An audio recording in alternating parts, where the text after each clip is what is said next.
Your husband material, he's just fun. Why can't I have both? She asked calmly. I said, you're right. Let me think about it. Packed all her things the next day while she was out. She came home to boxes and a note. Thought about it. No. Hey viewers.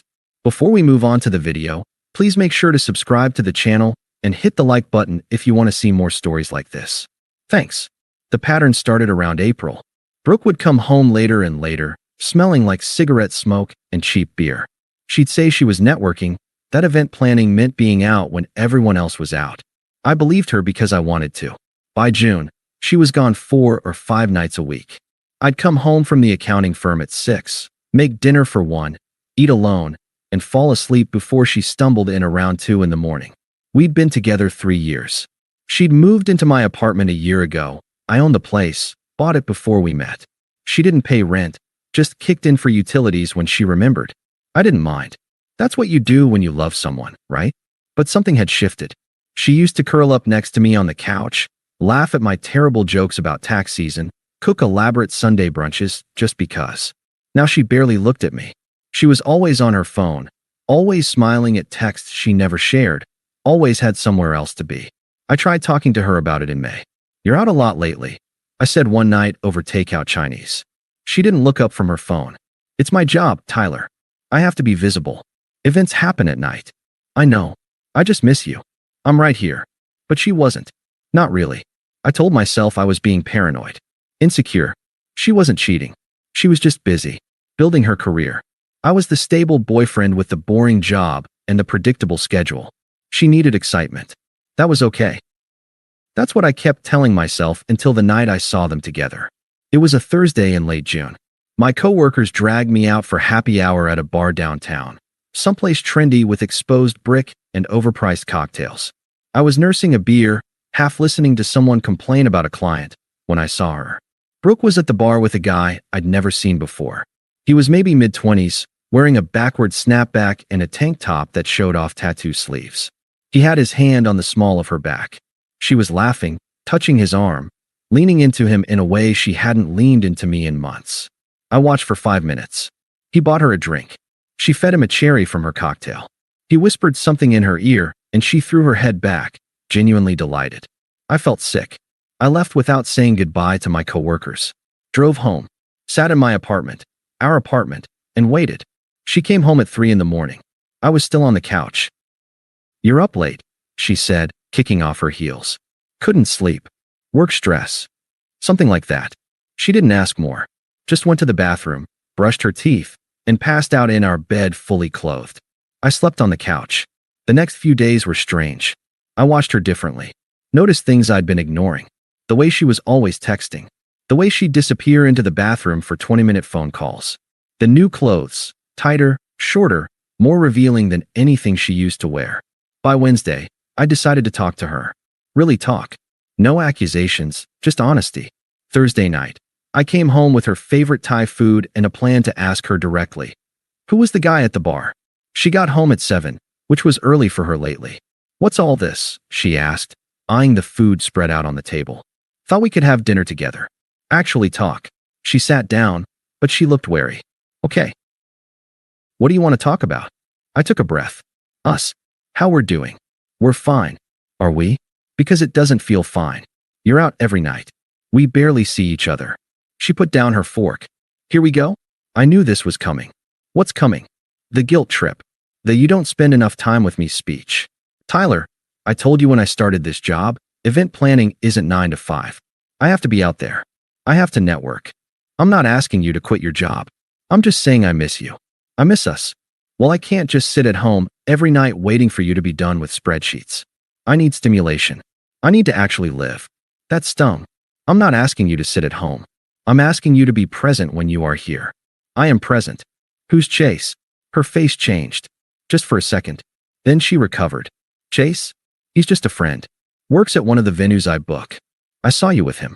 Last Thursday. At Hudson's. Silence. You were following me? I was at happy hour with coworkers. I saw you. You were all over him. We're friends, Tyler. I'm allowed to have friends. Friends don't look at each other like that. She stood up. I don't like what you're implying. I'm not implying anything. I'm asking directly. Who is he? She sat back down slowly, looked me in the eye. Okay, you want honesty? Fine. Yes, I've been spending time with Chase. He's fun. He takes me places. He makes me feel alive. But I haven't cheated on you. Yet. I haven't, she insisted. I'm being honest with you because I don't want to sneak around. I don't want to lie. So what are you saying? She took a breath. I'm saying, I need something you can't give me right now. Which is excitement, spontaneity, passion. Tyler, you're amazing. You're stable and responsible, and you own this apartment, and you have a good job and a retirement plan. You're husband material. The way she said it didn't sound like a compliment. And Chase is fun. He's a bartender who DJs on weekends. He takes me to underground shows and rooftop parties, and we dance until 4 in the morning. He makes me feel young. You're 29. You know what I mean. With you, everything is planned. Everything is safe. And that's great for building a life. But I'm not ready to build a life. I need to experience things first. I stared at her. What exactly are you asking me, Brooke? She met my eyes. Completely calm. I'm asking, why does it have to be one or the other? You give me security, stability, a home. He gives me adventure, excitement. Why can't I have both? The words hung in the air like smoke. Both. Yes. I mean, think about it rationally. We're adults. We can be evolved about this. You fulfill one set of needs. He fulfills another. Why do those have to be mutually exclusive? You want to date him while living here with me. I want to be honest about what I need. I love you, Tyler. I want to be with you long term. But I'm not ready to give up experiencing life. I'm not ready to be settled. You live in my apartment. And I appreciate that. But that doesn't mean you own me. I'm still my own person. I stood up, walked to the window, looked out at the city lights. She was actually serious. This wasn't a hypothetical. She was asking permission to cheat on me while living in my apartment, eating food I bought, using my Netflix account. So, I said slowly, not turning around. You want security and adventure. Husband material and fun. Me and Chase. Yes. I turned to look at her. She wasn't crying. Wasn't apologetic. She looked expectant, like she'd just presented a reasonable business proposal and was waiting for my counteroffer. Okay, I said. She blinked. Okay. You're right. Let me think about it. Really? She looked genuinely surprised. You're actually considering it? It's a big ask. I need to think it through. She stood up, relieved. Of course. Yes.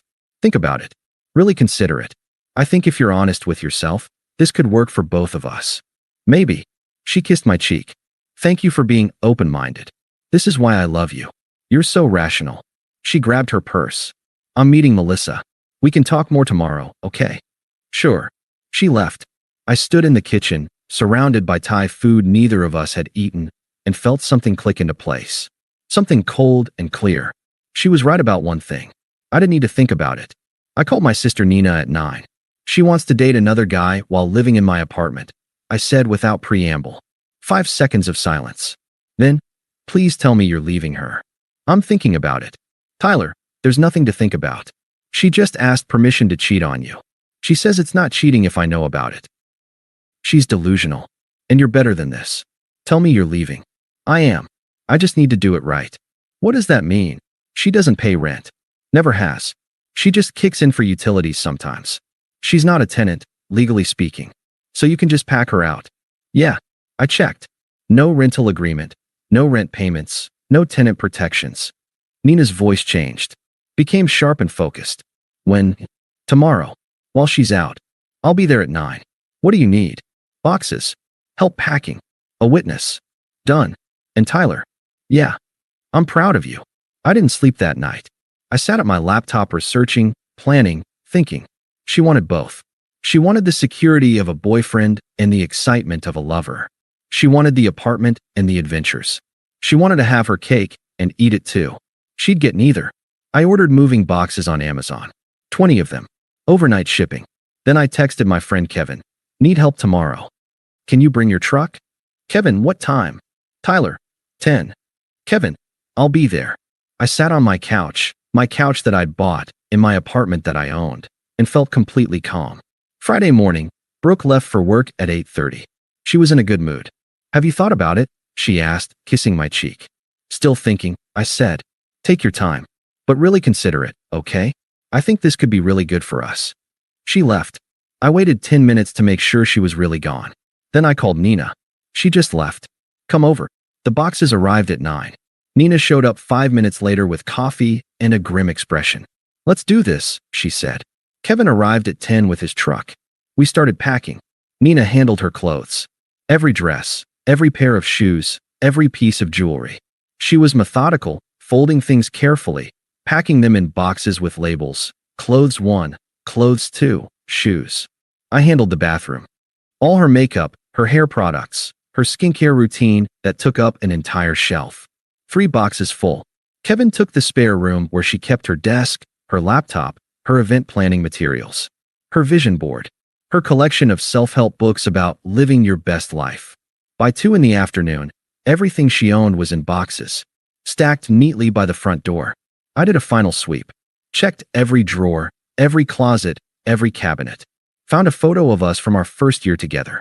We were at the beach, she was laughing, I was kissing her cheek. We looked happy. I put it in a box. That version of her was gone anyway. Nina was standing in the living room, looking at the stacks of boxes. The apartment looks bigger without her stuff. Yeah, I said. It does. You okay? Kevin asked. I'm fine. And I was. I felt lighter than I had in months. I went to Home Depot and bought a new deadbolt. Installed it myself. Changed the locks while Nina and Kevin loaded the truck with her boxes. Then I sat at my kitchen table and wrote the note. Simple. Clean. Final. Thought about it. No. Your things are packed and by the door. You have 48 hours to arrange pickup. The locks are changed. Don't contact me. We're done. Tyler. I taped it to the top box. Blocked her number on my phone. Blocked Chase for good measure, even though we'd never spoken. Blocked Melissa and her other friends. Done. I looked at my watch. 3:15. She usually got home around 6. I didn't want to be here when she showed up. Let's go grab a beer, I said to Kevin and Nina. We left the apartment at 3:30. Boxes stacked by the door. New locks installed. Note clearly visible. I didn't look back. I found out what happened from my neighbor, Mrs. Chun. Brooke got home around 6. Tried her key. It didn't work. She tried again. Still nothing. She knocked. Called my name. No answer. She called my phone. Blocked. Texted. Didn't deliver. That's when she saw the boxes. Mrs. Chun was coming home from the grocery store when she heard someone crying in the hallway. Brooke was sitting on the floor, surrounded by boxes, holding my note. Are you all right, dear? Mrs. Chun asked. He kicked me out, Brooke said, tears streaming down her face. Did you cheat on him? No.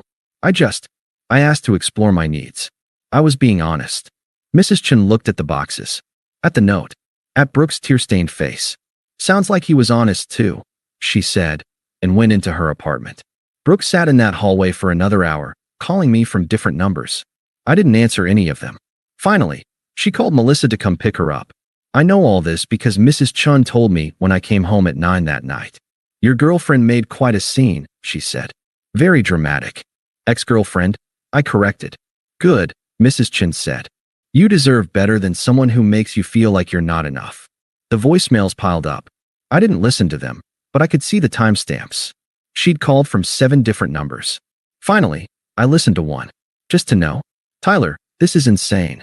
I was being honest with you. Isn't that better than lying? You can't just throw me out. We need to talk about this like adults. Call me back. Delete. I blocked that number too. The next morning, she sent an email. I almost didn't read it, but curiosity got the better of me. Tyler, I know you're angry, but this is extreme. I have nowhere to go. All my things are in boxes. You can't just kick me out without warning. I thought we could talk about this. I thought you were considering my proposal. Please just let me come get my things, and we can figure this out. Brooke, I didn't respond. She coordinated with Nina to pick up her boxes. Sunday morning, she showed up with Melissa in a U-Haul van. I wasn't there. I was at Kevin's watching football. Nina supervised. Professional. Cold. Brooke tried to ask about me. How is he? He's great. Can you tell him I'm sorry? That I want to talk? No. Nina, please. You don't understand. I understand perfectly. You wanted husband benefits and boyfriend fun. He's not a safety net. Take your boxes and go. All boxes gone by noon. Nina texted me. All clear. She's gone. You can come home. I stayed at Kevin's until evening anyway. Didn't want to risk running into her. When I finally got home, The apartment felt different. Emptier, but in a good way. Like I'd been carrying something heavy and finally put it down. I ordered pizza, ate it on my couch, watched a movie I wanted to watch, slept like a baby. The next few weeks were a blur of her trying to get through to me. She sent letters. Actual physical letters to my office. Tyler, please. I made a mistake. The worst mistake. I don't want Chase. I want you. I want us. Please give me another chance. I shredded them. She showed up at my building. The doorman called up. There's a Brooke here to see you. Tell her I'm not home. She says she'll wait. Tell her to leave, or you'll call the cops for trespassing. She left. Through mutual friends, I heard bits and pieces. She was staying with Chase. Turned out he lived in a tiny studio with 2 roommates. There was barely space for him, let alone her and all her boxes. She'd hinted about moving in together properly. He'd laughed it off. I'm not really a relationship guy, you know? I like keeping things casual. She'd pushed. He'd pulled back. After 2 weeks, he stopped responding to her texts. She tried to go back to Melissa's couch. Melissa was getting tired of her. She couldn't afford her own place. Event planning didn't pay as well as she'd made it seem. She'd been relying on not having to pay rent to survive. I heard all this through the grapevine and felt nothing. No satisfaction. No vindication. Just indifference. I threw myself into work. Got compliments from my boss. You seem more focused lately, she said. I went to the gym. Lost some weight. Started meal prepping again. Reconnected with friends I'd been neglecting. For 3 months, I didn't date. Just focused on myself. Then my friend Sarah introduced me to her colleague. Also named Sarah. A teacher. 28. Funny. Grounded. We went for coffee. Then dinner. Then another dinner. It was easy. She paid for her half. She laughed at my jokes. She didn't mention any other guys she was just friends with. By month 4, we were seeing each other regularly. Nothing serious yet, but healthy.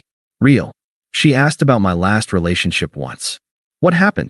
She wanted more than I could give her. I said. Or I wasn't enough. Depends how you look at it.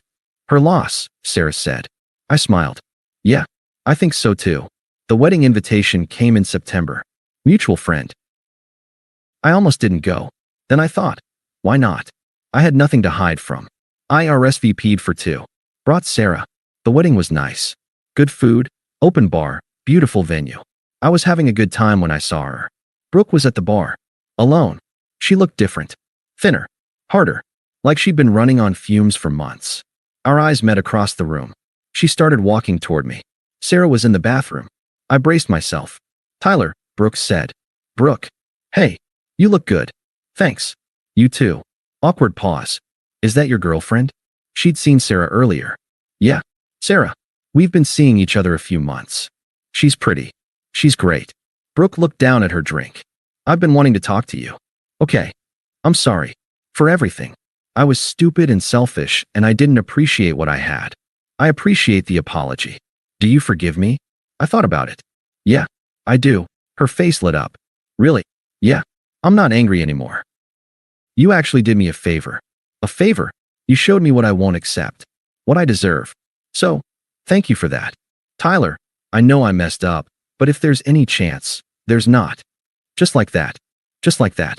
You wanted both. I wanted someone who wanted just me. We wanted different things. Chase and I aren't together anymore. I'm sorry to hear that. Are you? Breakups suck. But it doesn't change anything between us. I miss you. I don't miss you. I'm sorry, but I don't. What we had, it wasn't real. Not at the end. Sarah came back from the bathroom. Everything okay? Yeah, I said. Brooke, this is Sarah. Sarah, Brooke. They shook hands politely. Nice to meet you, Sarah said. Brooke forced a smile. You too. Treat him well. He's a good one. I plan to, Sarah said, taking my hand. Brooke walked away. Sarah looked at me. Your ex? Yeah. She seems sad. Probably. But not my problem anymore. We danced. We laughed. We left early and went back to her place. I stayed the night. Woke up next to someone who wanted just me. It was enough. More than enough. It was everything. Thanks for watching. Make sure to subscribe to the channel and hit the like button. What do you think about this story? Share it in the comments.